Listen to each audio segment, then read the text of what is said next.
Gracias, Viviana, por haber aceptado la invitación. Buenas tardes a todos, a todas, a esta tercera sesión del seminario taller de formación docente, ciencia y artes abiertas, cultura digital y derechos de autor. Viviana va a realizar 3 sesiones, la de hoy, la de mañana y la del viernes. Entonces, la presentación de Viviana es la siguiente. Viviana Rangel Salamanca es magíster en gestión y producción cultural audiovisual de la Universidad Jorge Tadeo Lozano.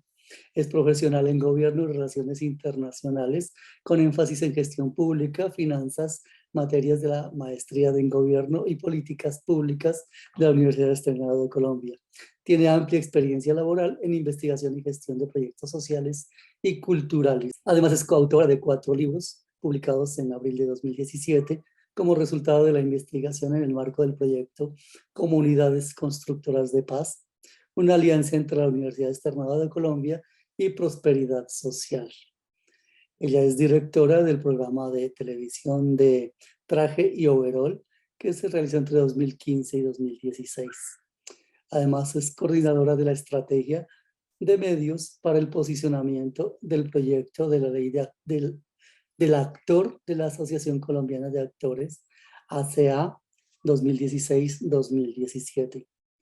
En la Dirección de Cinematografía del Ministerio de Cultura, estuvo a cargo de la publicación del Anuario Estadístico de Cifras de Cine Colombiano de 2017.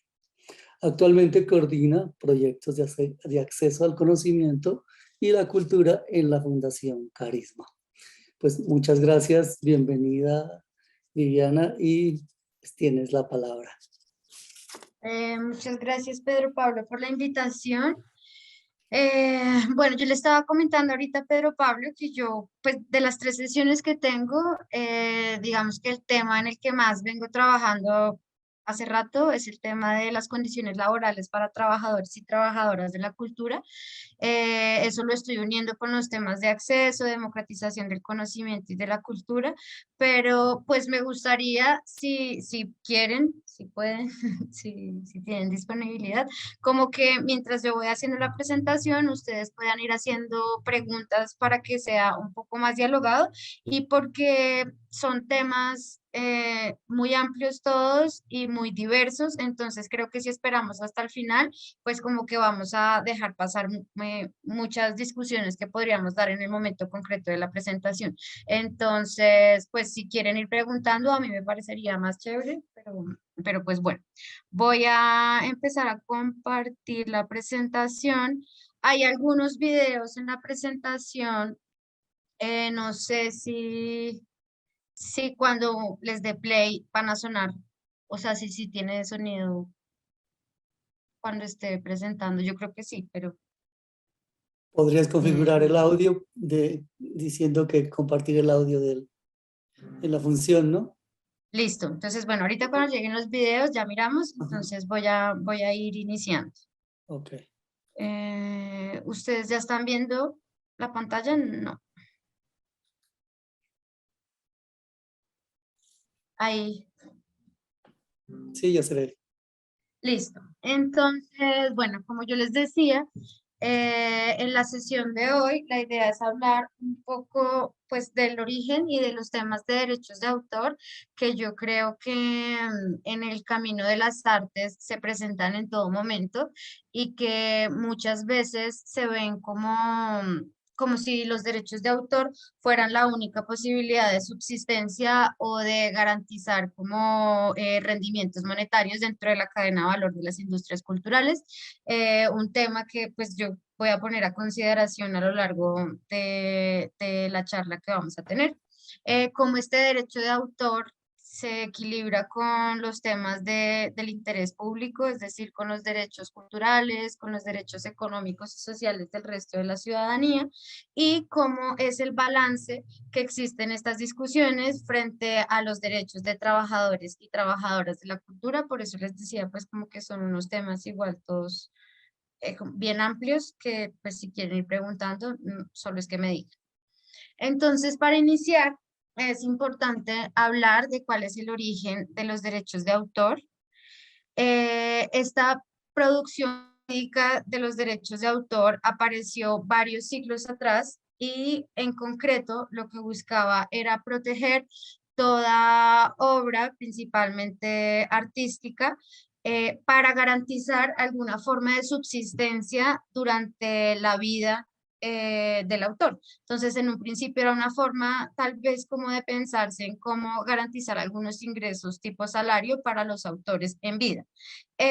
Posteriormente, con el pasar de los años, estos derechos de autor se extendieron con el fin de garantizar un patrimonio a la familia y a la descendencia de los autores de estas obras y empezó a darse la discusión de la extensión de los derechos de autor, que en un principio, como les digo, pues trataba como de suplir una idea de salario para los autores en vida.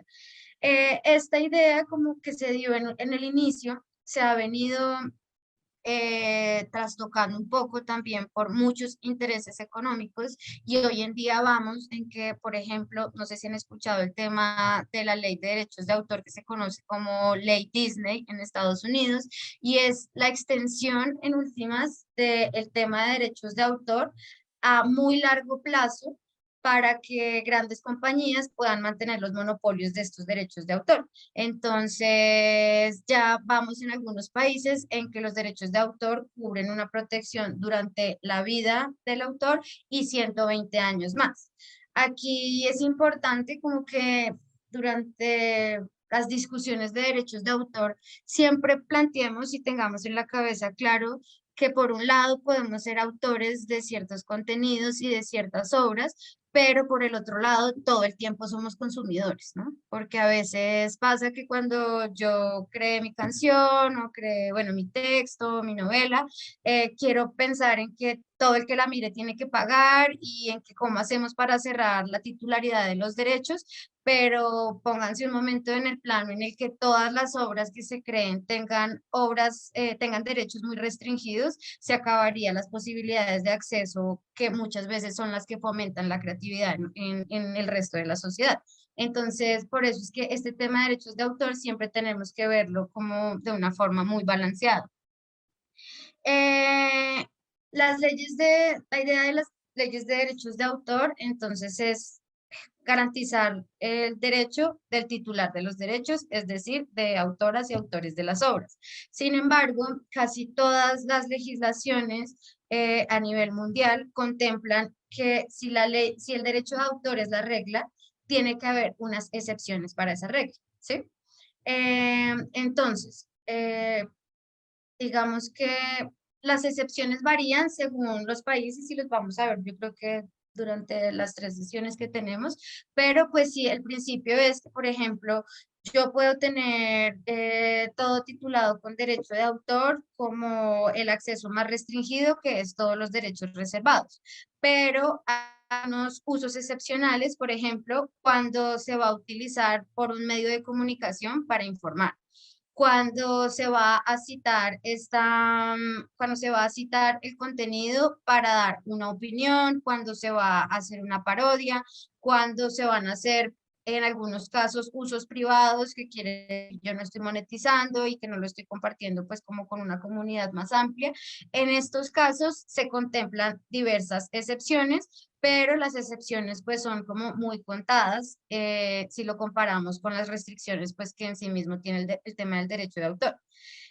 Por ejemplo, este tema del derecho de autor ha sido muy debatido y tiene como muchas preguntas en el marco de las dinámicas de Internet, porque antes de que empezara a existir Internet era muy claro quién era la persona autora que ponía el contenido en disposición, por ejemplo, digamos, en una biblioteca, y quién era la persona que lo iba a consumir. Con las dinámicas de lo digital, estas fronteras entre quien produce el conocimiento, quien lo está consumiendo, pues se han venido desdibujando y aparecen términos como el de prosumidores, en donde pues sabemos que, por ejemplo, en las redes sociales, todo el tiempo somos productores de contenido porque hacemos un post, porque hacemos una historia, pero también estamos consumiendo contenido que replicamos en un segundo sin preguntarnos cuáles son estos temas de los derechos de autor. Entonces, las legislaciones de derechos de autor requieren actualizaciones para los requerimientos que tenemos en este momento en los entornos digitales. Y por ejemplo, la ley colombiana tuvo una actualización en 2018, que lo vamos a ver más adelante, y realmente lo que se incluyó que sirva para el entorno digital es mínimo. O sea, sigue siendo una actualización que responde a las dinámicas del siglo XX, pero no responde a las dinámicas del siglo XXI, y sigue siendo una deuda que nos está dejando un poco en desventaja cuando tenemos discusiones en este momento, por ejemplo, frente al tema de la inteligencia artificial, porque para que la inteligencia artificial pueda, digamos, pueda funcionar, alimentarse de ciertos contenidos. Por ejemplo, en Estados Unidos, en Inglaterra y en la Unión Europea existen excepciones que permiten que este tipo de inteligencias utilicen los contenidos sin tener que pedir derechos de autor por cada cosa. En Colombia, si quisiéramos hacer eso, lo estaríamos haciendo de una forma ilegal. Sin embargo, pues digamos que todavía no hay quien lo judicialice o quien lo esté tratando de penalizar tan rápido, pero pues lo que sí sabemos es que se está haciendo en una forma ilegal porque la legislación de derechos de autor es demasiado restrictiva. Eh, Estas leyes de derechos de autor, digamos, hay una parte en la ley de derechos de autor y es que una vez pasa, bueno, el tiempo de vida del autor, en el caso de Colombia, los 70, 80 años posteriores para que hayan ganancias en su descendencia, una vez pasa este tiempo, los derechos de autor también regulan que los contenidos, las obras, quedan en dominio público, que es, digamos, como la excepción máxima. En dominio público uno puede hacer uso del contenido como si fuera contenido propio, lo puede intentar monetizar, puede sacar obras derivadas, lo puede transformar, digamos que es el estado más libre de todos los contenidos, sería el dominio público. Entonces, el derecho de autor cubre trabajos literarios como libros, artículos, cartas, textos dramáticos, trabajos dramáticos como óperas, obras de teatro, cubre todo el tema de imágenes en movimiento, que es toda la parte audiovisual, trabajos arquitectónicos, programas de computación, porque digamos, la mayoría de software también están protegidos por derechos de autor y eso también ha tenido unas discusiones bastante grandes por ser muchos, en muchos casos, software que son sensibles al uso y sí, como al uso público, pero también para la solución de problemáticas bien grandes en los países. Cubre artes gráficas como fotografías, esculturas, pinturas, trabajos musicales.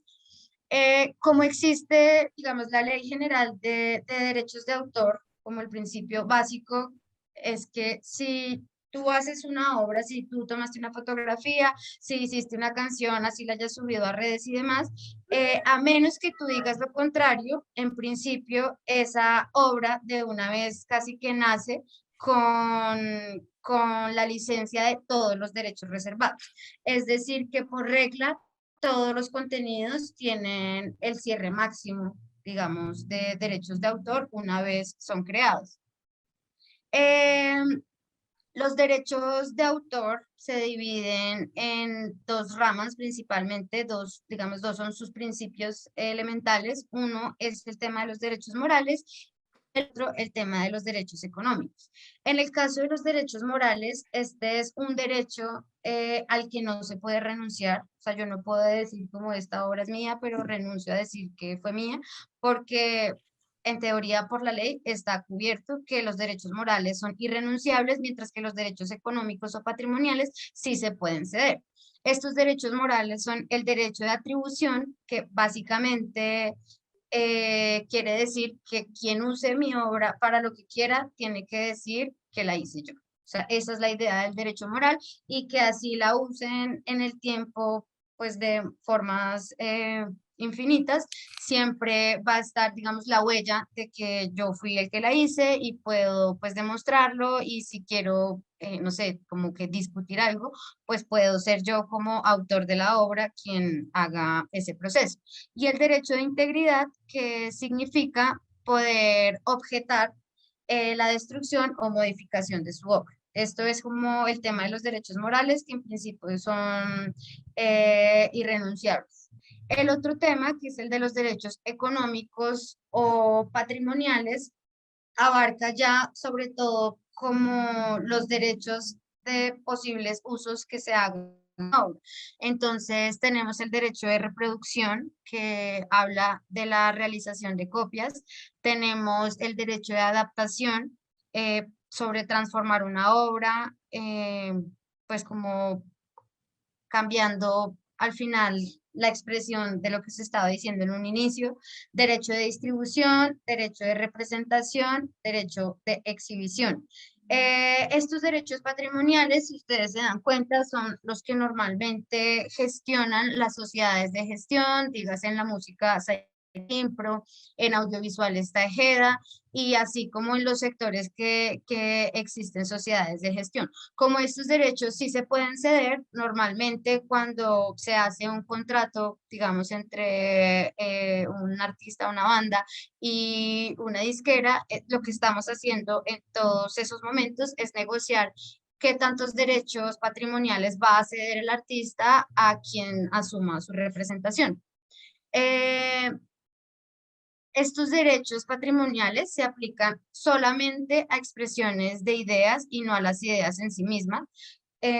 Una idea que sea inspirada en otra idea no infringe estos derechos porque muchas veces llega esta pregunta como, esta persona hizo esta obra, pero se inspiró en la mía porque mire que son muy parecidas. Es muy claro el derecho de autor y sobre todo en Colombia, o sea, es muy claro como esto en la Oficina de Derechos de Autor en Colombia, en que las ideas no son como susceptibles de ser licenciadas, sino los proyectos que materialicen esas ideas. O sea, una idea, uno no puede ir con una idea, mire, yo tengo esta idea, por favor, inscríbamela y ponga que el derecho de autor es mío. Si tienes un proyecto donde desarrolles la idea, sí.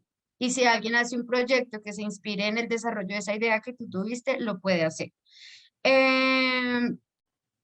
En teoría, digamos, como en los derechos asociados a comunicación pública, que son derecho de representación, que se relaciona con exhibición de obras dramáticas, musicales y cinematográficas, y el derecho de exhibición, que es como una exposición de una obra de arte, pero también, por ejemplo, la exhibición de una película. Se supone que si yo las muestro en un ámbito privado, no estarían infringiendo derechos. Eh, pero hemos visto ya como que en la práctica, como a veces este tema de los derechos se termina excediendo, usos que se hacen privados también son castigados o sancionados por la ley. Aquí yo les quiero compartir uno de estos usos que pueden ser como extralimitados y que es un caso relacionado principalmente pues como con el sector académico y científico. Nosotras desde Fundación Carisma llevamos el caso de Diego más o menos unos 4 años, como entre 2016 o sí, como 2015 a 2018. Diego, ya pues van a ver un poco su historia, pero al final nos permitió evidenciar lo que puede hacer una legislación de derechos restrictiva. Entonces les voy a mostrar el video y ya seguimos hablando del caso. Porfa, me confirman si escuchan.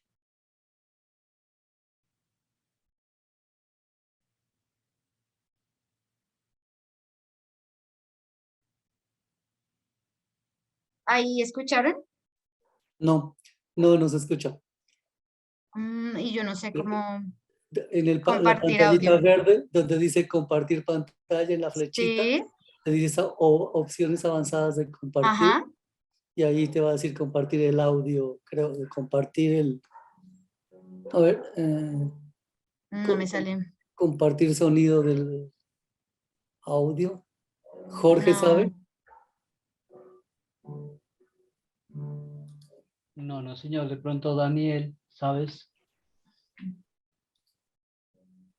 No, yo tampoco sé. Bueno, pues entonces se los Pero cuento, no. porque ni modo. Entonces, bueno, lo voy a dejar ahí rodando mientras yo sigo hablando. Esperen un segundo. Y si hacemos como en algunas ocasiones hemos hecho que nos envías el link por el chat y cada uno lo ve y luego lo comentamos cuánto dura el video. Este minuto y medio, solo es que más adelante hay otro par. Igual casi todos son como la misma duración. Porque en ocasiones se podía hacer eso y cada uno lo veía y lo Listo. escuchaba y luego. Se los voy a Eh, compartir aquí te, por te- el te chat. explico, te explico cómo se hace, Vivian. Ah, Dale, para dale clic. compartir. Espera un segundo que ya me salí toda la presentación. Sí, o sea, Entonces, si quieres, dale clic como al, donde, encimita donde dice compartir pantalla, sí, no a la flechita chiquita, sino ahí a compartir pantalla, y sí, te aparece como opciones de compartir escritorio, pizarra, iPhone. Y, sí. y abajo, Share sound, ¿ah, sí? abajo te dice compartir sonido y allí le das clic. Listo, volvamos a probar. Gómez. Es Ahora biólogo. sí. Gracias, listo. Entonces ahora sí se los dejo. Él es Diego Gómez. Es biólogo. Y fue demandado en Colombia por compartir una tesis por internet. De ser condenado, Diego hubiera podido pagar de 4 a 8 años de cárcel.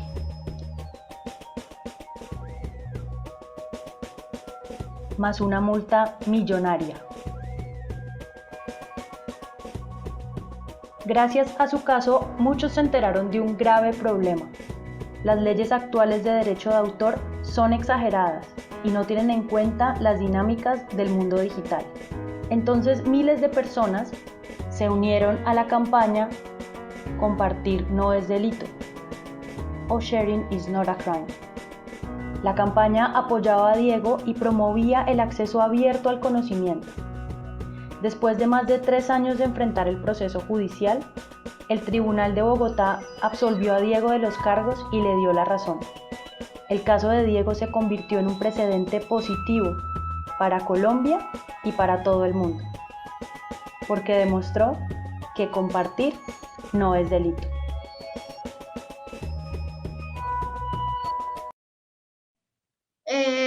Bueno, entonces, como les contaba, pues este caso de Diego nos permitió pues en últimas demostrar lo exagerado que puede llegar a ser la norma de derechos de autor. Lo que hizo Diego, él era estudiante de la Universidad del Quindío y más o menos como en el 2008 encontró una tesis sobre unas ranas que estaban investigando, encontró la tesis en un grupo en el que él estaba de científicos en Facebook, como le pareció útil para la investigación que estaban desarrollando y en la universidad tenían problemas para acceder a textos académicos, bases de datos y demás por temas de presupuesto. Él cogió esa tesis y la subió en una plataforma en Script para que los compañeros del grupo de investigación pudieran acceder a ella y pues también consultar. Esto pasó hacia 2010, hacia 2008 y en 2015 él recibió una notificación en la que pues le decían que tenía una denuncia de tipo penal por haber infringido la normativa de derechos de autor al hacer un uso no debido de un trabajo académico. Quien lo había demandado era el autor de la tesis que él compartió y como veían en el video, si Diego hubiera perdido el caso, habría podido enfrentar hasta 8 años en la cárcel por haber compartido esa tesis en internet. Entonces, nosotras, pues, el caso, sobre todo porque lo que buscamos es poder encontrar estos casos límites, estos casos como borde dentro de la normativa que también nos permiten evidenciar que las restricciones no pueden seguir aumentando y que las excepciones deben ser más amplias y responder a la realidad concreta, pues como de un país como el nuestro, en donde hay muchísimos problemas para el acceso, por ejemplo, a contenidos académicos, a las bases de datos y demás, y que hay muchas de las cosas que se están haciendo de forma ilegal, pero que nadie debería correr el riesgo de enfrentarse a un proceso como el de Diego por simplemente estar haciendo un uso legítimo que en legislaciones como las de Estados Unidos son reconocidas como un uso justo. Entonces, este es pues como un caso bien emblemático que nosotras llevamos a cabo. Diego obviamente no tenía dinero, era pues como recién graduado, no tenía dinero para asumir un proceso de estos. El proceso, ahí lo demandaron en Estados Unidos y el proceso lo tuvo que llevar a cabo allá. Entonces se hicieron estrategias como entre toda la comunidad y los movimientos como de acceso abierto al conocimiento para poder pues llegar a que Diego no fuera condenado por haber compartido la tesis. Como les decía, este tema de derechos de autor tiene un lado B, como un lado que normalmente desde la oficialidad no se habla tanto, pero que es la herramienta que tiene la sociedad civil y la academia para solicitar que la normativa de derechos de autor no sea tan restrictiva. Este lado B son las excepciones y limitaciones que existen a la legislación de derechos de autor. Aquí lo que yo les estoy compartiendo es un informe que realizamos desde Fundación Carisma con una organización de Uruguay que se llama TISOC y que mapea en 19 países de América Latina excepciones y limitaciones al derecho de autor. Este cuadro es muy útil cuando quieran hacer uso de ciertos contenidos y saber si tal vez ese uso está amparado por una excepción de la ley de derechos de autor. En el mapa y en la plataforma que desarrolló este informe, ustedes pueden buscar, como se ve al lado izquierdo de la pantalla, pueden buscar, por ejemplo, por categoría como cita, como noticias de actualidad, fines de información, documentos públicos, parodia, que son los tipos de excepciones que existen. En América Latina, el país que cuenta con más excepciones y limitaciones a la legislación de derechos de autor es Ecuador. Ellos tienen una legislación que responde un poco más a las dinámicas del entorno digital, pero países como Colombia o Argentina todavía nos encontramos bastante atrasados. Y muchas veces, pues eso resulta realmente injusto, sobre todo en países de escasos recursos como lo somos en América Latina, cuando normalmente hacemos usos de contenidos que realmente no son ni siquiera para monetizar, pero pues de todas formas tenemos restringido el uso, mientras que en países con un mayor nivel de ingreso, como les decía, la Unión Europea o por ejemplo Estados Unidos, tiene unas legislaciones mucho más flexibles. Como funciona en Estados Unidos, no es de esta misma forma como excepciones y limitaciones al derecho de autor, sino que ellos tienen un listado que se llama Fair Use o uso justo, y por ejemplo, uso justo se contempla parodia, cita, copia privada, que es como la copia mía para llevar a mi casa, como la que saco en una biblioteca. Y si tú estás en el marco de todas esas líneas que son amplias de usos justos, no tienes la posibilidad de ser demandado por temas de derechos de autor como sí pasa en Colombia. Mientras que en Colombia, si no puedes demostrar que tenías una excepción concreta para ese uso, que muchas veces son muy particulares, puede ser susceptible de recibir una demanda como la que recibió Diego Gómez por el tema de violación al derecho de autor. Bueno, a nivel político un poco, bueno, hasta acá es como el tema de cómo funciona en términos legales la dinámica del derecho de autor. Igual si tienen preguntas, lo que les dije, pues sería bueno si las van haciendo. Ahorita les voy a explicar en esta partecita un poco cómo se toman esas decisiones políticas para hacer que la legislación de derechos de autor sea, en este caso, pues como está en este momento, sea más restrictiva. Colombia tiene firmados muchos tratados de libre comercio, pero hay un tratado de libre comercio en particular que tiene muchísimo énfasis en el tema de derechos de autor, y es el Tratado de Libre Comercio con Estados Unidos. El Tratado de Libre Comercio con Estados Unidos tiene un capítulo de propiedad intelectual que es bastante restrictivo. Tiene el capítulo de servicios, y que esto le interesa pues a ustedes también como por las dinámicas de su trabajo y por el sector en el que están, que es el sector de cultura. El sector de cultura en el Tratado de Libre Comercio se negoció dentro del capítulo de servicios. Es decir, que en este capítulo de servicios nosotros tenemos que garantizar rendimientos económicos, respeto por la inversión extranjera y demás, aún en la cultura, ese sector, digamos que se trata como el sector de electrodomésticos o como sectores de bienes mercantiles, pues intercambiables bajo las lógicas de comercio normal. Hay países que igual ya más adelante se los diré y creo que lo voy a repetir en varios espacios de las charlas, y es que hay una línea de países que trabaja y aboga y hace incidencia para que el tema de la cultura salga del capítulo de servicios de los derechos de autor, es decir, que salga para contemplarse como un derecho fundamental y en esa medida pueda tener mayor protección por los estados.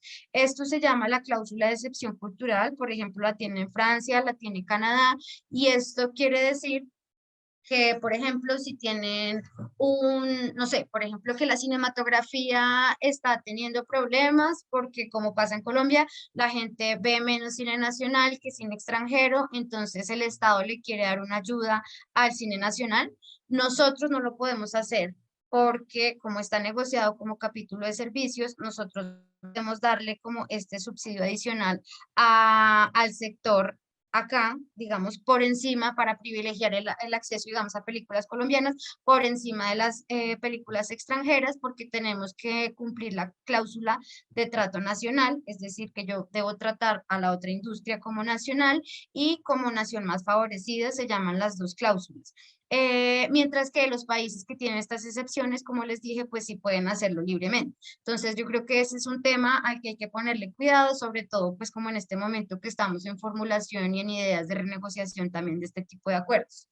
En el acuerdo que ya firmamos y en el que tenemos el capítulo de cultura contemplado dentro del tema de servicios, más el acuerdo de propiedad intelectual, el capítulo de propiedad intelectual que está dentro de todo el acuerdo, nos exige como de una manera y como con una presión bastante fuerte que en Colombia tengamos que adaptar las leyes de derechos de autor a las exigencias pues, del país, en este caso es Estados Unidos. Esta exigencia la hacen anualmente por medio de un informe que se llama Informe Especial 301. Ese informe llega a principio de año, se saca un listado, se hace el informe, se publica, se saca un listado y se lo envían al gobierno nacional. En este informe hemos salido varias veces en la lista negra y si ustedes lo buscan, lo que dice básicamente es como Colombia una vez más está en la lista negra porque no ha cumplido con la modificación de su legislación de derechos de autor. Entonces, como ya les dije, digamos en países como Estados Unidos es un poco más amplio el tema del uso justo, pero el lobby que hacen hacia países como el nuestro es a que cada vez sea más restrictivo el tema de los derechos de autor. Detrás de esto están los principales equipos de lobby que hacen presión para la aprobación de esos tratados de libre comercio, están en la parte de propiedad intelectual y es la parte de farmacéuticas, que dicen que son de los equipos lobistas pues más grandes del mundo, y la parte de lobistas de las industrias culturales de Estados Unidos, principalmente Hollywood. Entonces Hollywood tiene una organización pues como que es la representante también que gestiona los derechos de autor, que se llama la Motion Picture Association of America, y ellos tienen delegados que acompañan estas negociaciones de tratados de libre comercio para lo que ellos llaman combatir la piratería y es hacer en últimas más restrictivas estas legislaciones de derechos de autor. Dentro de ese tratado de libre comercio, esas peticiones de ajustar el derecho de autor en Colombia para hacerlo más restrictivo fue lo que se conoció, digamos de ahí nació lo que se conoció como la ley Lleras, que fue la propuesta de modificación a la ley de derechos de autor en Colombia, que inició en 2011. No sé si ustedes recuerdan que hubo ley Lleras 1, 2, 3, 4, 5, creo que como la sexta ley Lleras es la que logra materializar alguna legislación de derechos de autor, pero fue una ley que básicamente lo que decía Estados Unidos es si ustedes no aumentan estas restricciones, no van a poder entrar a escenarios internacionales como la OCDE, pero además van a tener pues sanciones monetarias por no cumplir. Entonces el gobierno lo que hizo fue desarrollar un articulado de modificación de la ley de derechos de autor que en ese momento lo representó Vargas Lleras, que era creo que el ministro del Interior, y fue quien la llevó al Congreso y quien la estaba representando, por eso se llama Ley Lleras. Esta ley rápidamente tuvo una respuesta por parte de los movimientos activistas por lo restrictiva que era. Era restrictiva en términos de acceso a publicaciones pues, académicas, científicas, pero también a temas audiovisuales. Era restrictiva en cuanto a condiciones para acceder a software. Por ejemplo, en una de las propuestas de Ley Lleras, la petición concreta era que la franja de televisión nacional de las tardes, que estaba protegida con una cuota de pantalla para televisión nacional, quitara la cuota de pantalla para que se pudieran pasar más producciones extranjeras. Y esta, digamos que como era tan amplia, logró despertar como mucho rechazo en muchos sectores y como comunidades diferentes en Colombia, y tuvo pues como 5 o 6 propuestas de ley que se cayeron, y se termina materializando una reforma de derechos de autor en el año 2018 que pues realmente ya no contemplaba casi nada de lo que tenía pues la ley Lleras 1. Pero de la misma forma fue un saludo a la era porque, como les conté, no se ajustó en absolutamente nada a los requerimientos de la era digital. Entonces, no se logró que fuera tan restrictiva como pretendía, digamos, esa presión internacional, pero tampoco logramos avanzar en derechos y en excepciones pues necesarias para el funcionamiento también del conocimiento y de la cultura. Esta ley de derechos de autor incluyó un par de excepciones más, que no recuerdo bien cuáles fueron, creo que fue el de copia privada de bibliotecas, pero no estoy segura, pero fueron pues algunas excepciones que, como les digo, en la práctica ya pasaban, pero pues que quedaron en la legislación, y un poco toda la incidencia que se hizo desde sociedad civil, que se logró materializar en el texto, fue un artículo en concreto que dice que la Dirección Nacional de Derechos de Autor está obligada a cada 3 años a hacer una evaluación del tema de flexibilidades, excepciones y limitaciones al derecho de autor, de modo que se vaya adaptando a las necesidades del momento. Esta audiencia tenían que haberla realizado el año pasado, que se cumplían los 3 años. La Dirección Nacional de Derechos de Autor hizo como, sí, como que lanzó un documento que decía borrador de convocatoria para audiencia, y daba creo que 2 o 3 días para hacer comentarios. Desde sociedad civil hicimos comentarios diciendo pues que la audiencia era necesaria, que habíamos recogido muchos casos de excepciones que son necesarias, pero que debía garantizar esta audiencia como un proceso en el que se puedan escuchar como a todas las partes involucradas. Sin embargo, la Dirección Nacional de Derechos de Autor nunca más volvió a responder, y a la fecha de hoy no ha convocado a la audiencia pues que pretendía hacer esta evaluación de los temas de derechos de autor. Y es como una deuda que existe en este momento. Sin embargo, pues tampoco tenemos como muchas claridades de qué va a pasar con la Dirección Nacional de Derechos de Autor en este gobierno, pero pues tenemos ese pendiente ahí pues, que está pendiente para todo el sector de sociedad civil al final. Ahora voy a pasar a mostrarles una investigación que un poco conectando esto con lo que sigue, desde Fundación Carisma, en el marco de la pandemia, hicimos un mapeo de casos para poder identificar qué iniciativas estaban teniendo problemas de derechos de autor con la virtualización obligada que vivimos durante la pandemia.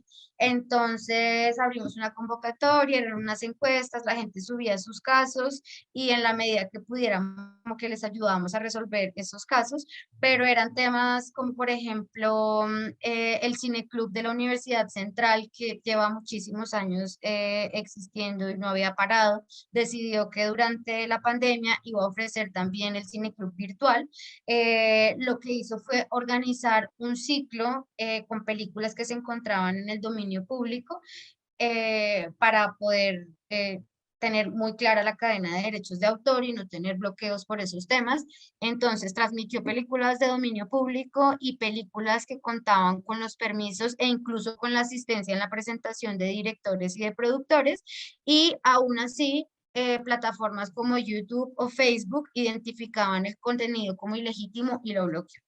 Así como el caso del Cineclub, tuvimos casos de clubes de lectura, de espacios de reflexión de personas en torno a libros, en torno a películas, en torno a música, diferentes medios de comunicación, y todos esos casos pues decidimos cómo organizarlos y lanzamos una investigación que se llama Herramientas de Detección Automática de Derechos de Autor como forma de desigualdad en el entorno digital.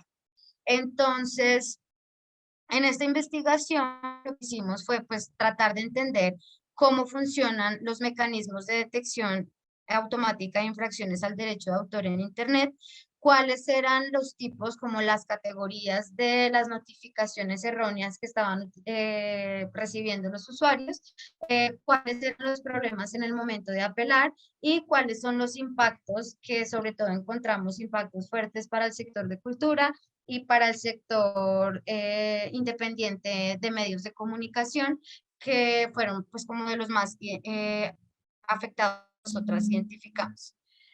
Entonces aquí les voy a mostrar este otro videito y ya sigo.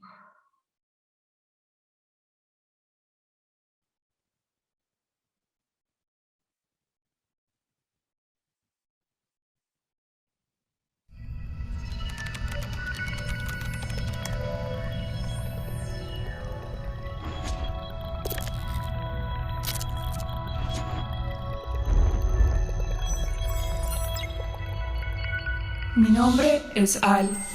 Soy un algoritmo de detección de infracciones al derecho de autor. Fui creado por una plataforma para identificar entre los millones de videos colgados en la web las copias que puedan afectar la propiedad intelectual de los creadores de contenido. Como yo, hay muchos más que conformamos un gran sistema de inteligencia artificial. Nos han programado para detectar contenidos ilegales y garantizar la propiedad y monetización de los titulares de las obras, especialmente los derechos de las grandes corporaciones del cine y la música, principales socios de las plataformas que nos crearon.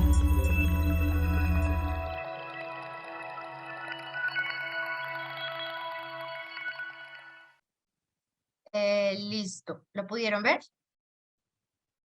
Sí, muy bien. Listo. ¿Y ahí ven otra vez la presentación? Sí, se ve, sí. Listo. Entonces, bueno, esa es una serie de 3 animaciones pequeñitas que hicimos, que realmente lanzamos este año con Carisma, que acompañan esta investigación y que permiten un poco explicarle a la ciudadanía cómo funcionan estos algoritmos. Entonces, estos algoritmos de detección automática de infracciones al derecho de autor son diferentes según cada plataforma. Digamos que YouTube tiene el suyo, Facebook tiene el suyo, y lo que hacen es ser programados para identificar patrones de coincidencia en imagen, audio o video entre imágenes que ellos ya tienen archivadas con algún tipo de titularidad según se haya inscrito en la plataforma. Estas herramientas de detección automática fueron producto también de la presión grande que hubo por parte de los lobistas de industrias grandes del entretenimiento, sobre todo música y cine, que han luchado sobre todo en Europa para que se adoptara una legislación que se llama Directiva Europea de Derechos de Autor, que entró a regular mucho más como esta identificación de la posible piratería en medios digitales. Bueno. Dentro de las notificaciones erróneas que les decía, pues acá tenemos, en parte de nuestra investigación, logramos hacerle entrevistas a YouTube, a Google, a Facebook, y Google nos dijo que menos del 1% de las reclamaciones de derechos de autor que se hacen por Content ID, que es este sistema que identifica pues como los patrones similares entre las imágenes, eran apeladas. Es decir, que casi todo el mundo cuando recibe una reclamación de ese tipo, lo que hace es eliminar el contenido, así esté haciendo un contenido justo, y esto empieza a causar ciertas dinámicas de censura y autocensura cuando vamos a cargar los contenidos en Internet. La forma en la que la plataforma maneja las notificaciones erróneas ha sido criticada porque crean un sistema desequilibrado de monitoreo de derechos de autor que privilegia a los grandes creadores de contenido que tienen acceso a él sobre los pequeños, y ya ahorita les cuento como algunos casos que se dieron de este privilegio a grandes compañías en Colombia en detrimento pues como de iniciativas más pequeñas. El tipo de notificaciones ilegítimas que hemos encontrado que hace este algoritmo está, como les decía en el caso del Cineclub, notificaciones por contenidos que pertenecen al dominio público, notificaciones por contenido que son propiedad del supuesto infractor, es decir, yo pues como que yo misma cargo mi video y me dice que me bloquea porque el video es de Viviana Rangel. Esto pasa también bastante, y hay notificaciones de contenidos protegidos cuya protección es problemática. Acá tenemos un caso en concreto y es un youtuber colombiano que se llama Bellini. Él es una persona sorda que lo que hace es coger como canciones que estén sonando, hacer un video en lenguaje de señas con interpretación en lenguaje de señas y volverlo a subir con el fin de que su comunidad, que es bastante activa, pueda entender qué es lo que está pasando con la música y demás, pero también con el fin de que las personas, el común, digamos, de la ciudadanía también pueda familiarizarse con el lenguaje de señas. Esto debería ser una excepción contemplada. A los países que tienen mejor legislación de derechos de autor contemplan excepciones por temas de acceso y por temas de discapacidad. Y en Colombia, por ejemplo, este tema de excepciones para casos como este no existe, y las plataformas con gran dificultad también identifican un tema como este. Por eso empieza a ser como tan problemático que este tipo de restricciones y de detección automática de violación al derecho de autor, como lo dice igual su nombre, esté tan automatizado. Estos casos en concreto necesitan supervisión humana que puedan entender que responde a una excepción por temas de derechos humanos. El otro problema que aparece en estos casos son los procesos de apelación. Entonces, una vez yo recibo la notificación porque tenía, sí, una proyección de una película para unos amigos, o bueno, porque subí un video, cualquier cosa en internet, yo recibo la notificación de que estoy infringiendo el derecho de autor, y yo podría decir, no, lo que pasa es que esto era dominio público, y tratar de apelar y llevar ese proceso de apelación. Sin embargo, el proceso de apelación vimos que es bastante difícil porque, por ejemplo, muchas personas reciben la notificación de violación a derechos de autor, pero no les dicen en qué parte del video era, o no les dicen quién es la persona que está denunciando, o el mecanismo de apelación no está claro dentro de la plataforma.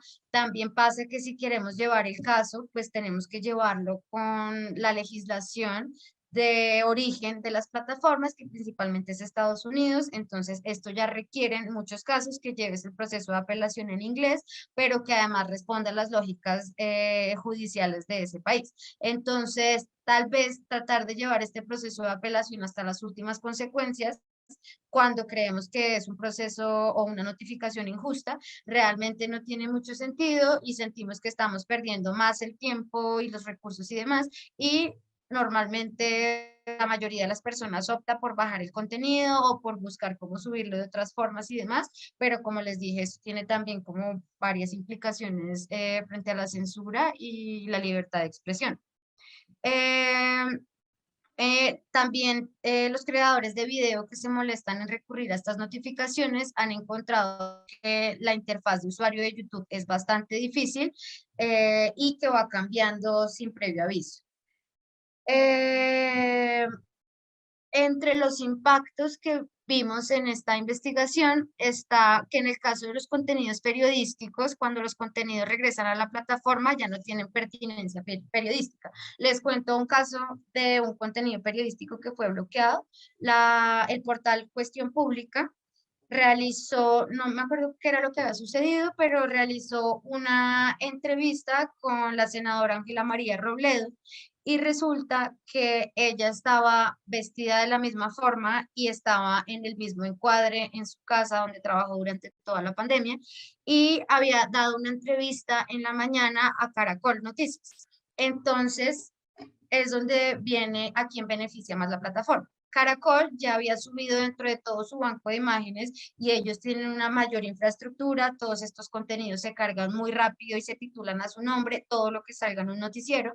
Entonces, simplemente lo que hizo el algoritmo de la plataforma fue identificar que la imagen de Ángela María Robledo estaba infringiendo los derechos de autor de Caracol Televisión y la bloqueó. Así pasó en varios casos como similares y siempre era bloqueado, o sea, si no tuviera sentido, no hubiera sido la transmisión del productor pequeño de contenido después de la de Caracol o algo así, siempre el afectado y el que recibía la notificación era el productor de contenido, pues como de menor tamaño. Pasó con cosas como, por ejemplo, la transmisión de la posesión presidencial. También un medio pequeño la estaba transmitiendo. Esto fue igual antes de la pandemia, pero un medio pequeño la estaba transmitiendo y le aparecía bloqueado su canal porque ya Caracol Televisión lo había transmitido cuando este es un tema de interés nacional y tiene derechos de reproducción pues sin mayor problema y aún así el pequeño creador de contenido se había asegurado de pedir los permisos a Señal Colombia. Entonces, esto pues como que empieza a crear muchas asimetrías también en el entorno digital. En el caso de los contenidos que no son periodísticos, varios de los creadores entrevistados manifestaron que tras haber recibido las reclamaciones, percibieron que los algoritmos de las plataformas tomaron decisiones que los llevaron a perder audiencia a largo plazo. Aun cuando hubieran recibido una notificación que, digamos, no tenía fundamento, que les restauraron el contenido al otro día, empezaron a ver cómo el impacto de sus publicaciones bajaba. En operaciones más grandes, como las de un sitio de noticias, este castigo algorítmico causa consecuencias en la viabilidad comercial del medio de comunicación, afectando estadísticas de tráfico y por ende los espacios que se tienen para publicidad. En iniciativas de la oferta cultural, estas notificaciones erróneas llevan a cambiar de plataforma, lo que también puso pues como muchas trabas a la hora de consolidar la audiencia y pérdida de credibilidad. Por ejemplo, en el caso de lo que eran proyecciones audiovisuales como el Cineclub y demás, ellos salieron de Facebook, se fueron a YouTube, de YouTube se fueron a Twitch y ya al final en Twitch no los bloqueaban, pero casi nadie llegaba hasta esa plataforma. Entonces, es acá donde pensamos que estos impactos no son menores porque también hay que entender que hay personas que su trabajo ya lo desarrollan en Internet o muchas iniciativas que en verdad son vitales para el ejercicio de la democracia que pasan en Internet y que un bloqueo de estos no es menor. Como decía el primer caso, si a ti como plataforma periodística te bloquean un contenido y te lo devuelven a los 2 días, pues ya perdiste toda posibilidad de salir con la noticia en el momento que era, de estar en el marco de la discusión. Entonces, lo que hacemos desde organizaciones como Carisma, que trabaja por los derechos humanos en entornos digitales, es llevar estas discusiones y demostrar que no estamos hablando solo de una plataforma privada y de alguien que sube un contenido de entretenimiento, sino que el ejercicio de derechos humanos en estos entornos también hace que las legislaciones tengan que contemplar pues como todo este tipo de situaciones.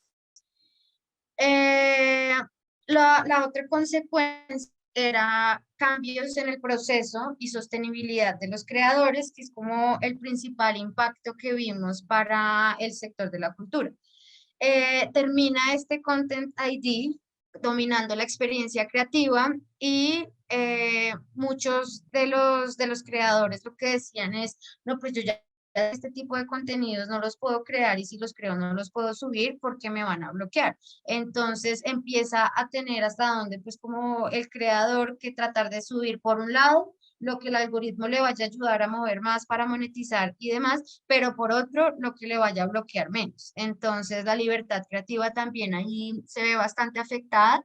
Nosotros trabajamos con una organización, es otra ONG, que se llama Free Muse y que trabaja por el tema de la libertad de expresión artística y ellos hacen un seguimiento como más detallado de cómo todo este tipo de dinámicas está afectando pues la creación en entornos digitales, pero al final pues también como la creación en general.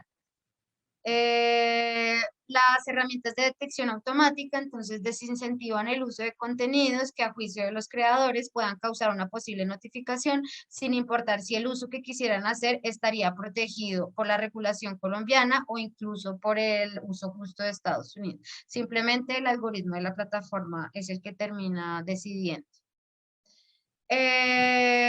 Pues bueno, yo creo que ya como que las conclusiones se las fui dando en las explicaciones. Básicamente creemos que por un lado está causando un desequilibrio al afectar más a los creadores de contenido que a los más grandes y que por otro lado está afectando gravemente el tema de la libertad de expresión artística. Hasta ahí era pues como que sobre todo el tema de derechos de autor y el tema de derechos de autor en entornos digitales. En este momento vamos a hablar de otro tema que es importante y es del tema de los trabajadores de la cultura. Yo decidí como acá unir los dos porque el debate, por ejemplo, el tema de derechos de autor, y yo creo que sí, acá pues quienes están escuchando la charla, también son pues como son artistas, creadores de contenido y demás, sé que siempre hay un debate ahí de, pero pues mi trabajo vale y yo tengo que tener la posibilidad de recibir dinero por lo que estoy creando. Entonces, aquí es importante entender que el tema de los derechos de autor es concebido como una regalía por la creación de la obra, pero que cuando hablamos de sostenibilidad económica, tipo salario, tipo condiciones sociales, acceso a seguridad social, bueno, salud, pensión, todos estos temas, estamos hablando también de temas que se tienen que tratar por medio de la legislación laboral, que es ahí como, pues, como una disyuntiva que hay. Por ejemplo, a mí siempre me llamó la atención que en el marco de la economía naranja, no sé si ustedes vieron que el nombre de la Dirección Nacional de Derechos de Autor cambió de Dirección Nacional de Derechos de Autor a o sea, era ese el nombre, pero cambió el eslogan y el eslogan era Derecho de Autor, Salario del Creador. Y esto al final es una falacia que yo creo que engaña un poco también a los creadores porque les quita también la posibilidad de organizarse y exigir temas de seguridad social y de condiciones laborales más justas. Entonces, también toco el tema de trabajadores de la cultura, porque muchas veces estas grandes corporaciones que hacen lobby por el tema de los derechos de autor, dígase Hollywood o las grandes disqueras y demás, el argumento que llevan es como los artistas están muriendo de hambre, la precariedad laboral en el sector de cultura está bastante alta, lo cual es cierto. Y, por ejemplo, otro argumento es que fue uno de los sectores más golpeados por la pandemia, lo cual es cierto y es un tema que pues, yo vengo estudiando hace bastante tiempo. Pero, por ejemplo, lo que a mí me llevó a tratar de unir estos dos temas es que ellos son los encargados de hacer el lobby, pero cuando entramos a mirar y hacer un zoom dentro de estos sectores, mientras que la precariedad laboral de los artistas y las condiciones están disminuyendo cada vez más, los recaudos de grandes empresas tecnológicas y de las corporaciones que mueven los contenidos siguen creciendo. Lo que va a pensar que aquí es un tema que tenemos que hablar y es cuáles son las reparticiones cuáles son los porcentajes que se están dando dentro de estos contratos y dónde está el desequilibrio, porque entonces son como estas grandes corporaciones están tratando de plantear un debate como si fueran artistas versus sociedad y ciudadanía que necesita ciertas excepciones para el acceso a los contenidos. Entonces, yo creo que esa es una línea que hay que desdibujar y ya les voy a contar como algo de esto que se trabajó en Francia un poco más adelante para aclarar un poquito más el punto. Entonces, el tema de los trabajadores de la cultura es una realidad. La UNESCO creo que en 1980 sacó una primera convención sobre la condición laboral de los artistas, pero esta convención, pues realmente yo creo que cuando se habla de sectores de cultura y demás, se ha empezado hasta hace poco a incluir el tema de en qué condición está el artista. O sea, normalmente hablábamos de presupuesto para el sector y demás, pero cada vez vemos que el problema está tanto que el sector no tiene dinero, pero que para que la gente se dedique a su obra o para que la gente se dedique efectivamente a trabajar en el sector cultura, en la creación, pues no hay condiciones y la mayoría de las personas están ejerciendo un primer o un segundo trabajo antes que poder ejercer pues como su parte artística, y esto sin duda afecta a la libertad de las expresiones culturales y afecta pues como a la riqueza de conocimiento y de cultura de una nación. En el año 2018, la UNESCO lanzó esta consulta sobre la condición del artista, que terminó en unas nuevas recomendaciones de política pública en las que instan a los estados a que empiecen a revisar cuál es el tema de las condiciones laborales de los trabajadores de la cultura, una discusión que todavía en Colombia no se ha dado, yo creo, como desde el nivel oficial, pero que cada vez empezamos a ver más organizaciones como el Sindicato de Actores. Este fin de semana sé que hay una conformación de otro sindicato, las organizaciones de músicos también están un poco más fuertes y pues hay como un espacio ahí para intentar hacer incidencia para poder tratar como este tema de las condiciones en las que se está ejerciendo el trabajo cultural.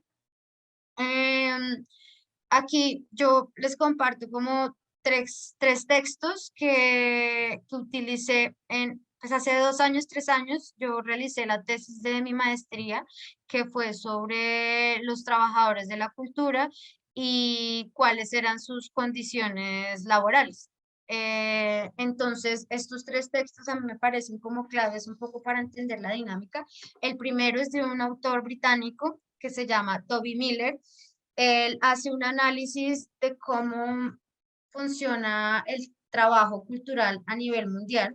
Por ejemplo, demuestra cómo la organización del sector cultural en países como Estados Unidos hace que cuenten con sindicatos fuertes, con condiciones laborales fuertes, al mismo tiempo unas sociedades de gestión que tienen la capacidad de hacer lobby en tratados de libre comercio extranjeros y demás, pero que a la vez esto está teniendo impactos en países como el nuestro, que está recibiendo producciones que no las están realizando allá, digamos, como también con el modelo de Netflix y demás, les sale mucho más económico venir a hacer una producción en Colombia que tratar de hacer la producción en Estados Unidos, donde tendrían que pagar todo según las condiciones que exigen los sindicatos.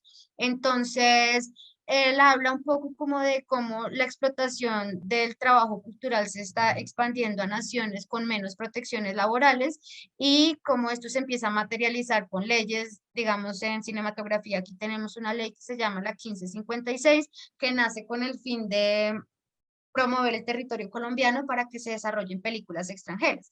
Y pues hicimos a la luz de eso una investigación pequeña con otro profesor en donde pudimos constatar que, por ejemplo, cuando se llega a hacer una gran producción en Colombia, digamos tipo Netflix, sí se genera empleo, que permite un empleo profesionalizado en el sector audiovisual en Colombia y demás, pero las condiciones de trabajo nunca son iguales que a las condiciones de las personas del equipo, que por ejemplo son de Estados Unidos y que están regulados por esas leyes. Entonces, ese es un tema también como un poco de economía política y demás, que sí, como que nos adentra a pensarnos como en el marco de las industrias culturales y la globalización, qué papel queremos jugar nosotros desde nuestras naciones. El segundo documento se llama Economía Creativa. es de un profesor de Puerto Rico, y él es una persona que lleva muchos años estudiando cómo fortalecer las industrias culturales, y en este último libro lo que dice es, nosotros hicimos muchas pruebas, digamos, entregando más dinero para el sector en general, haciendo bolsas de concursos, bueno, diferentes temas, y que lo que encontraron es que si no se centra la política de cultura en el trabajador base, que es pues el trabajador, el artista, el trabajador de la cultura, no hay posibilidad de que el sector completo crezca, porque este mismo trabajador que hoy está haciendo, por ejemplo, una película, mañana probablemente tiene un proyecto cercano a un cineclub, o que, mejor dicho, que la movilidad entre el sector creativo era bastante, y que la posibilidad de fortalecer y de permitir la existencia del sector se centra en que generemos mejores condiciones para esa persona, individuo, que es la base pues, de la industria creativa en un país como el nuestro, pues como países de pequeña escala también. Y el último es un ensayo de una escritora española que se llama Remedios Zafra. Ella habla de la precariedad y el trabajo creativo en la era digital.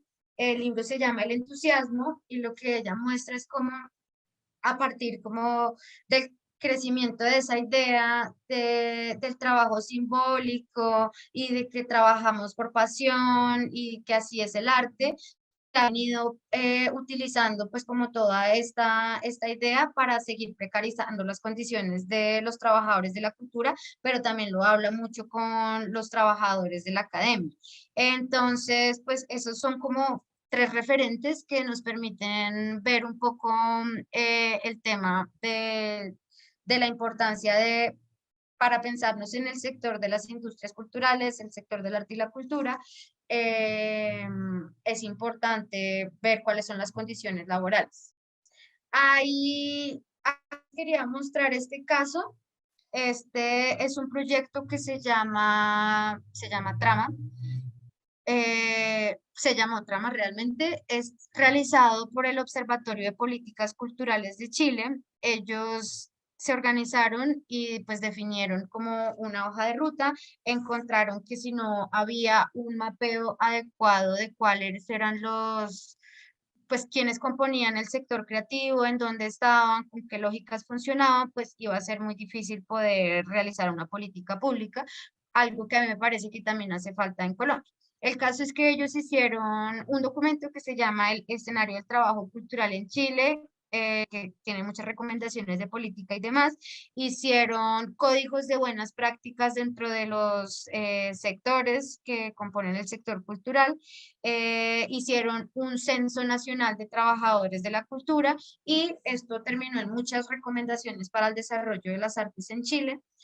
Acá, digamos como una conexión ahí que hay con el tema de derechos de autor, todo este trabajo arrojó lo mismo. Es importante que protejamos el tema de derechos laborales, y es importante que los temas de derechos de autor no sean tan restrictivos, y que de hecho permitan mayores excepciones y limitaciones que puedan garantizar la creación para el resto del sector, porque hay canciones que se hacen y que se suben a Spotify y que tienen que funcionar así y que tienen que tener todos los derechos restringidos, pero hay otras lógicas de la creación que responden a que esto tenga un impacto en cierta comunidad, a mover una campaña por otro tipo de temas, o muchísimas lógicas que pasan un poco más allá también como de esta idea que era lo central de la economía naranja, y es que todo producto creativo pues como que es susceptible de tener derechos de autor muy restringidos, y que es la forma de sostener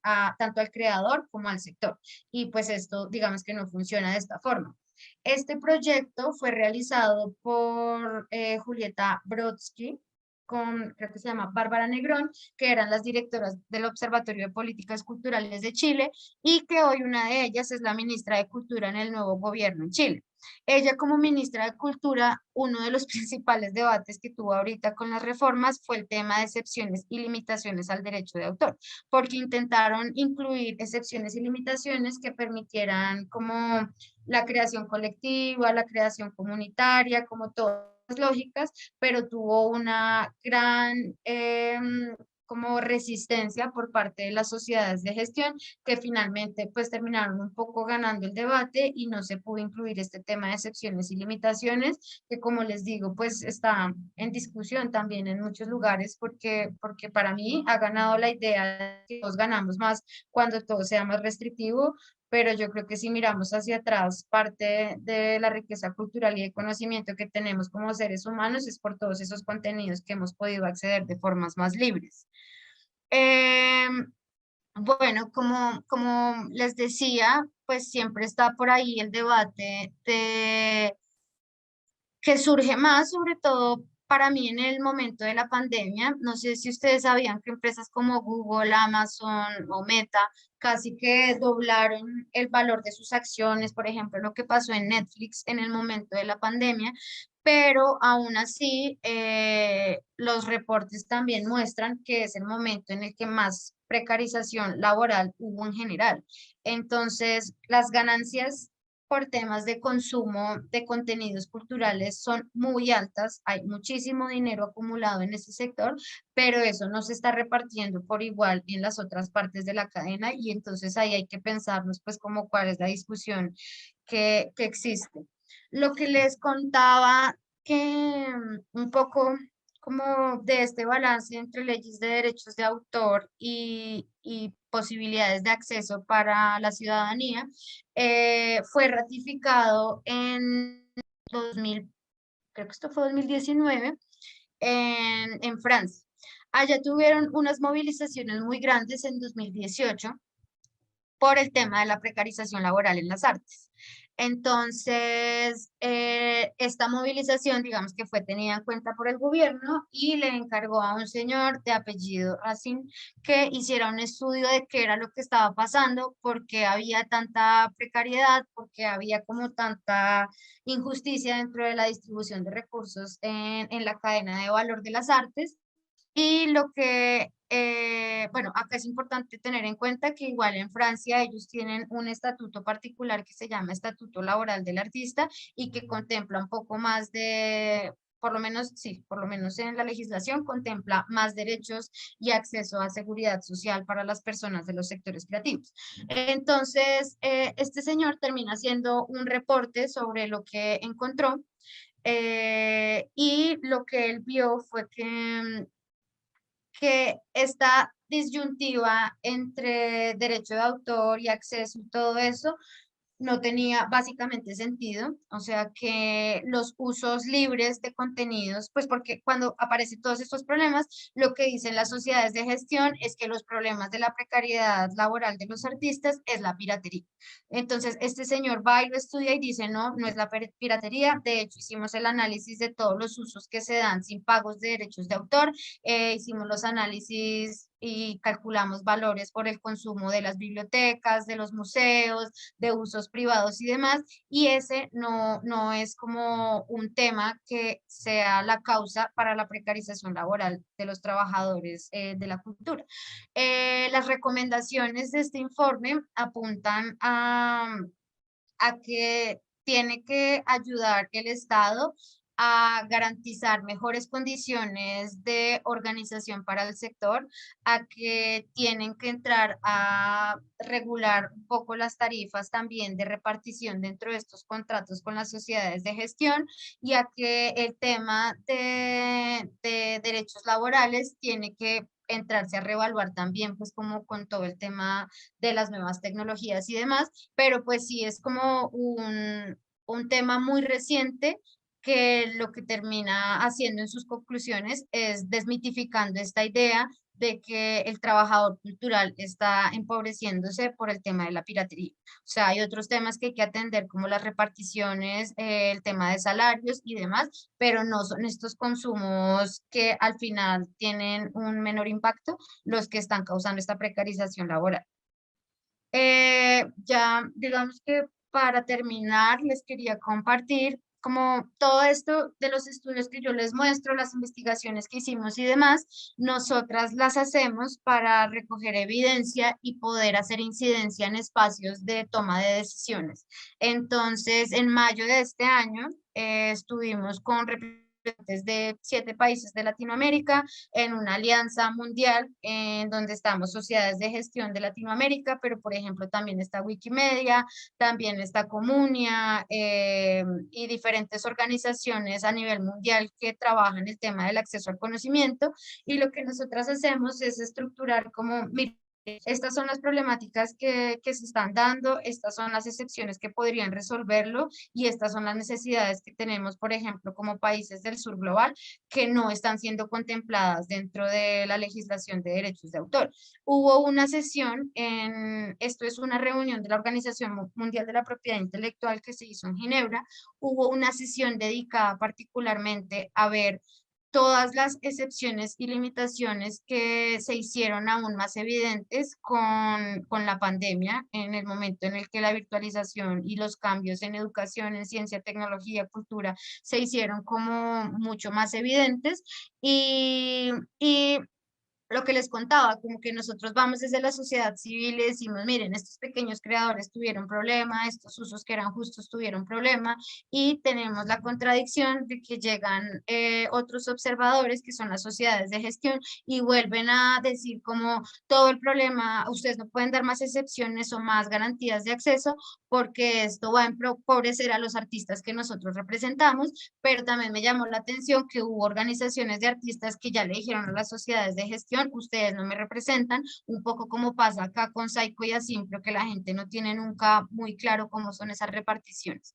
Entonces, pues hasta acá era lo que yo tenía para compartirles hoy en este tema de derechos de autor y trabajadores de la cultura, y ya pues no sé si tienen preguntas o comentarios. Gracias, Viviana.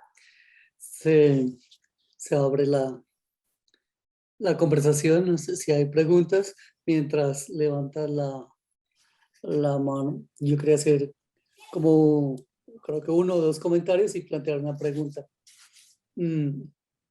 Hace como, nosotros iniciamos la conversación sobre este tema por allá en 2010 con Carolina y con otro abogado de la universidad.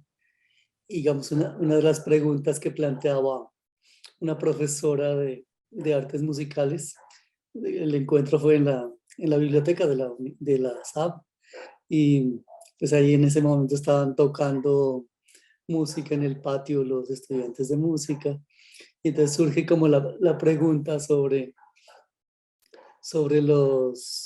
como los derechos de ejecución, ¿no? Es decir, se planteaba como el debate que esto del derecho de autor a veces es tan restrictivo que incluso un estudiante de artes musicales que estaba interpretando una partitura de Mozart tendría que pedir permiso para poderla ejecutar, para hacer una ejecución pública de una partitura. Pero lo que se planteaba como curioso era que incluso podrían llegar a considerar que lo que estaban tocando en el patio lo podrían considerar una ejecución pública, y que estas sociedades de control pues andan vigilando como tanto, las de las fotocopias vigilan, Saico vigila, y Saico es capaz de llegar a un evento y si no tiene todo en regla se cierra el evento, ¿no? Es decir, no se puede realizar el concierto. En ese momento se planteaba que una de esas sociedades era la que de sociedad de ejecución sobre las fotocopias. De ahí yo no volví a saber qué ocurrió con la sociedad de gestión de las fotocopias en Colombia. Quizá tú tengas algo más que comentar. Quería dejar esa pregunta, pero por otro lado también decir, y que tú puedas ampliar un poquito más, y es que la Dirección Nacional de Derechos de Autor en Colombia tiene funciones jurisdiccionales, ¿no? Entonces, si un autor como que siente vulnerados sus derechos por copia o plagio, por decirlo así, puede recurrir a la Dirección Nacional de Derechos de Autor y ellos podrían tomar una decisión, ¿no? sancionar, no sé si tú conoces sancionar al autor digamos una sanción de la Dirección Nacional de Derechos de Autor, como en qué consistiría, ¿no? Para un autor, para un proceso. Quería preguntarte eso, que tú conoces un poco más, y no extenderme más porque está la mano de la maestra Miriam Entonces, Arroyave que voy a tiene... responder estas Ujú, y seguimos. sí, ok. Entonces, el tema de la sociedad de gestión de las fotocopias, yo la verdad no lo he escuchado. Y en la última reforma también de la legislación de derechos de autor, creo que ya este no es un uso ilegítimo, entonces también seguramente pues perdieron la capacidad de incidencia sobre ese control, porque ya quedó más abierto como que ese uso que se estaba haciendo pues no es ilegal. Y en el tema de la Dirección Nacional de Derechos de Autor, ellos tienen digamos que por legislación, la posibilidad de hacer como estos espacios de conciliación.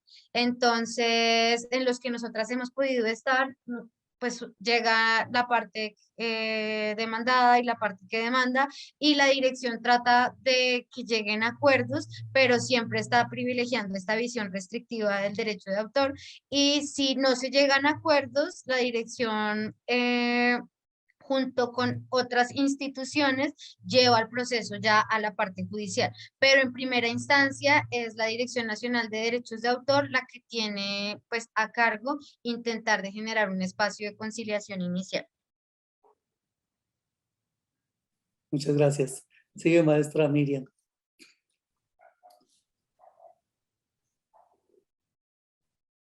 Sí, buenas noches. Bueno, primero muchísimas gracias, Viviana, por la charla y Pedro Pablo por haber abierto la posibilidad de que otras personas asistiéramos. Bueno, como dijo Pedro Pablo, yo soy del proyecto Artes Musicales y este tema para nosotros es absolutamente prioritario y candente. Yo quería preguntar por esto. Nosotros tenemos un énfasis que se llama precisamente interpretación instrumental. Es un énfasis del proyecto curricular de artes musicales. Y la interpretación, como la misma palabra lo sugiere, es el intérprete siempre está entre dos, entre el que hace la obra y el espectador, el auditor, digamos, que va a recibir la obra.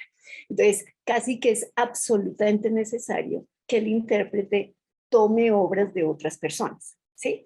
Y sería casi imposible que un intérprete estuviera siempre pidiendo permiso o averiguando qué hacer para poder interpretar una obra. Entonces, es como a nivel de o sea, la práctica misma se fundamenta en eso. Y hay otra práctica que es la práctica nosotros tenemos un énfasis que se llama composición arreglos, y en la parte de arreglos necesariamente se toman obras de otras personas y se reinterpretan a nivel instrumental, etcétera. O sea, el ejercicio académico mismo y el ejercicio formativo pasa por tomar obras de otros.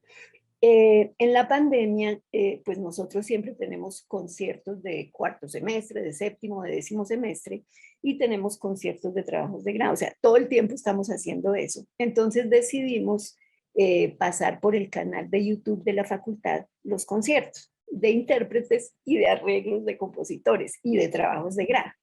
Y resulta que en este momento, hace muy poquito, nos dimos cuenta que los conciertos de los estudiantes están siendo restringidos. O sea, ya hay muchas cosas que no se pueden escuchar porque otra vez necesariamente tienen obras de otras personas. Esto pasa por un ejercicio académico y por un ejercicio formativo, digamos. Es el eje de la formación musical. Mi pregunta es, ¿se puede hacer algo con relación a eso, sabiendo que, por ejemplo, en este momento ese canal de YouTube y los conciertos de los estudiantes son también materia importante dentro de la formación? O sea, es como una cadena donde es necesario, digamos, pasar por ese elemento de ir a la obra de los otros, interpretar la obra de otros, incluso deformar la obra de los otros. Y en este momento entonces no podemos tener ese canal de comunicación entre nosotros porque nos están restringiendo pues lo que se está haciendo. O sea, poco a poco nos han ido quitando conciertos de estudiantes. A nivel académico, o sea, por ser, digamos, con fines académicos, ¿se puede hacer algo? Pues digamos que ahí está el tema como de la diferencia en las posibilidades que tenemos según lo que nos permite la legislación nacional y lo que permita la legislación internacional. Entonces, para usos académicos es permitido el uso de obras. Entonces, dentro, digamos, como la parte de uso académico, no comercial, que es dentro del aula, hasta ahí funciona. Pero resulta que una vez lo subes a la plataforma, ya no puedes demostrar que es algo que está pasando solo dentro del aula. Entonces, empiezas a tener otras discusiones que no se han abarcado bien en la legislación nacional. Pero a nivel internacional, digamos, la legislación que tienen las plataformas es muy concreta en decir que nada que viole el derecho de autor de nadie. Entonces, si podemos demostrar, digamos, en ese caso, que las obras son obras en dominio público, habría algo para discutir con las plataformas, porque en dominio público ellos no tendrían por qué bloquear. Pero si hay obras que todavía tienen la titularidad, pues ellos pueden bloquear. Lo que se puede hacer y que a veces se intenta es conseguir a quienes tienen los derechos de esas obras que se están utilizando para demostrarle que es un uso académico y que tal vez no quiera bloquear. Pero por principio, como que los organismos y los algoritmos automatizados de derechos de autor, si es una obra que está titulada, la va a bloquear. O sea, es como un bloqueo automático realmente. Pero yo sí creo que sería uno de esos casos que vale la pena llevar y que demuestren que hay muchas excepciones, como ese tipo de excepciones que son realmente necesarias.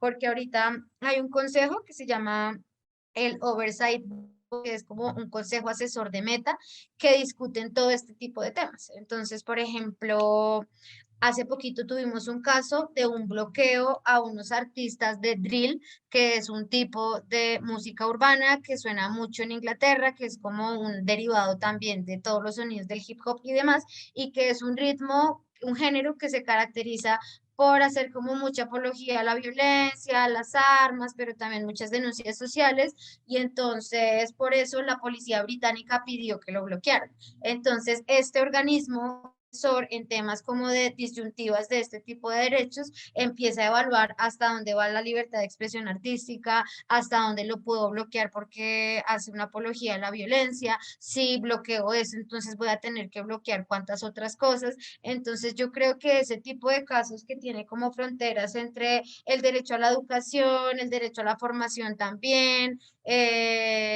como los usos justos y demás, las artes, la necesidad de utilizar obras para poder hacer prácticas también.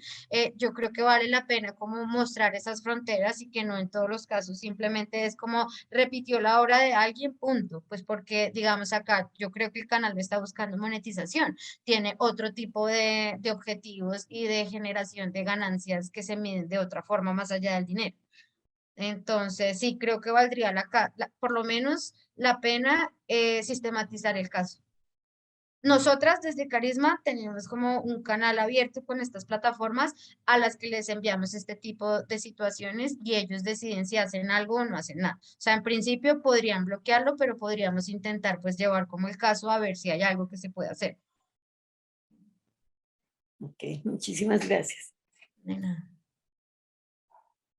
¿Habría alguna pregunta adicional? No sé, Ferney, Daniel, que se ha preguntado ayer.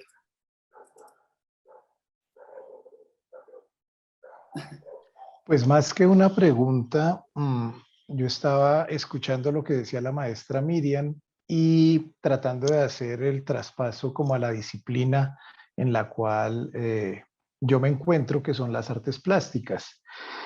Cuando tú hablabas, Viviana, de los derechos morales y los derechos patrimoniales, mencionaste los posibles usos de reproducción, adaptación, distribución, representación, exhibición.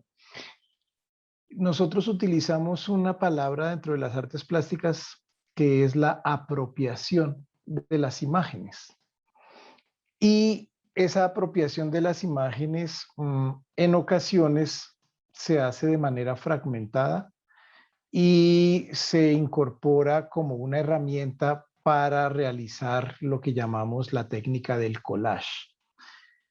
mientras todo sea, digamos, de forma análoga y nadie suba nada a las redes, digamos que generalmente no hay como esa tensión de pensar si alguien va a reclamar. Pero ha habido casos en los cuales los chicos hoy en día suben todas sus producciones académicas, artísticas, y en algunos casos han sido bajo esta disciplina del collage, de ese medio.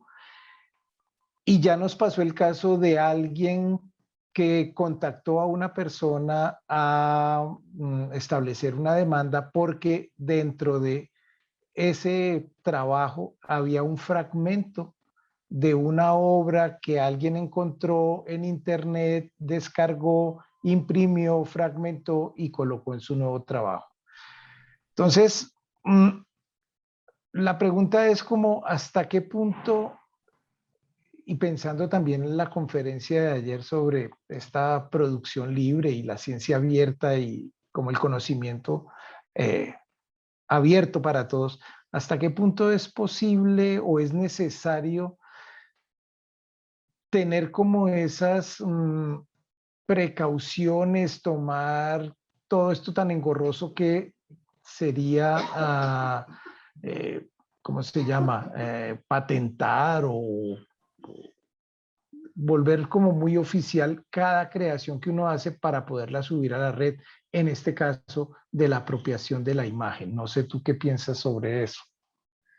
Yo creo que, o sea, que en verdad, digamos, eso como con el collage también pasa un poco como el podcast. Por ejemplo, a los podcasts les pasa que si llegan a utilizar algún fragmento de sonido de una canción para entrar a un tema o algo así, eso lo bloquean de una vez. O sea, todo, mejor dicho, al final, el uso del collage, cuando uno apropia imágenes de internet y demás, es un uso ilegal. ¿Sí? Sí, en concreto, si no tienes el derecho de esa imagen, no lo puedes hacer. O sea, que nosotros entendamos que eso es, o sea, en verdad se sale de cualquier lógica para mí. No le quita que sea ilegal pues como la legislación que nos rige a nosotros. Y por eso yo les mostraba el caso de Diego Gómez. O sea, realmente pueden darse cosas de ese tipo si alguien se quiere extralimitar. Entonces ahí lo que toca es intentar utilizar imágenes que tengamos como los derechos legales o, por ejemplo, entrar a bancos de imágenes de usos libres que uno puede buscar en el buscador de Google y mañana yo creo que lo vamos a ver en la de Creative Commons y ahí tenemos bancos de imágenes, de sonidos, de música y demás. Es mejor y se cura como en salud el proyecto si se usan imágenes de ese tipo, porque de lo contrario es susceptible de ser denunciado. Ok, muchas gracias. De nada. Ok, ¿habría algún comentario adicional? Sigue, Daniel.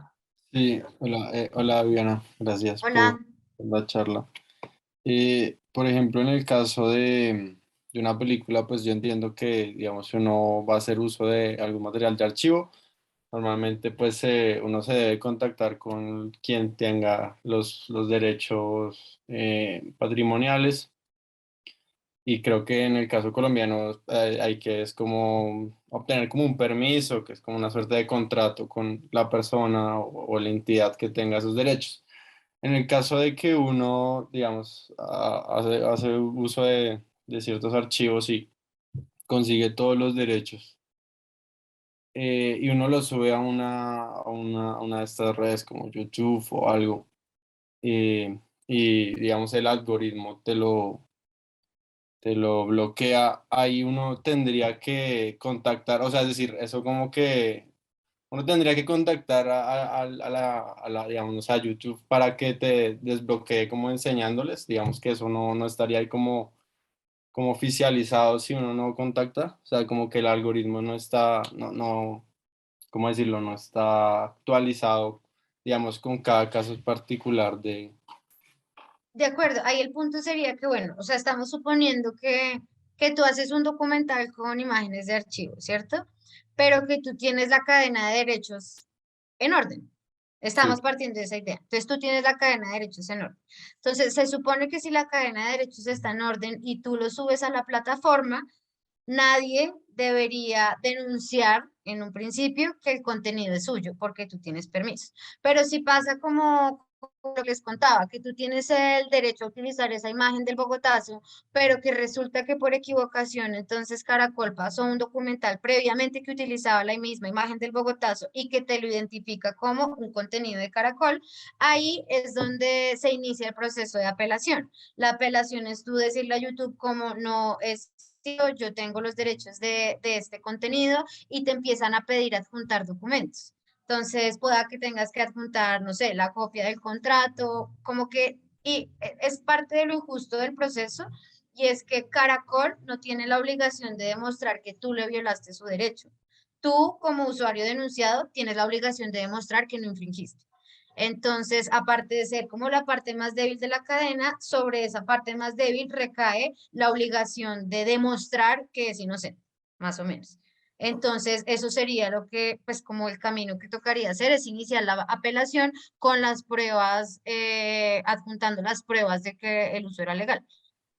Ok, entonces con eso que me estás explicando, digamos, como el ejemplo, me surgió otra duda y es que, digamos, en ese caso de lo de Caracol, hay, digamos, la plataforma como que, o sea, la plataforma lo que hace, por así decirlo, es que el primero que suba una imagen es como automáticamente, en principio, al que Eh, se le, como que se le consigna el derecho. Digo, porque, digamos, en ese caso de Caracol, pues igual Caracol en sentido estricto de pronto no tiene los derechos. O sea, digo, de pronto se los cedieron o algo así, pero no es que ellos sean los dueños, ¿sí?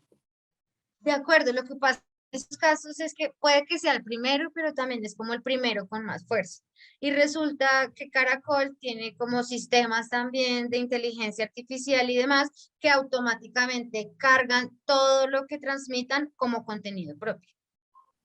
Entonces, ellos ponen como a muchos, digamos, robots a la vez, porque sus canales son muy grandes y demás, a identificar probables o posibles patrones de coincidencia con otros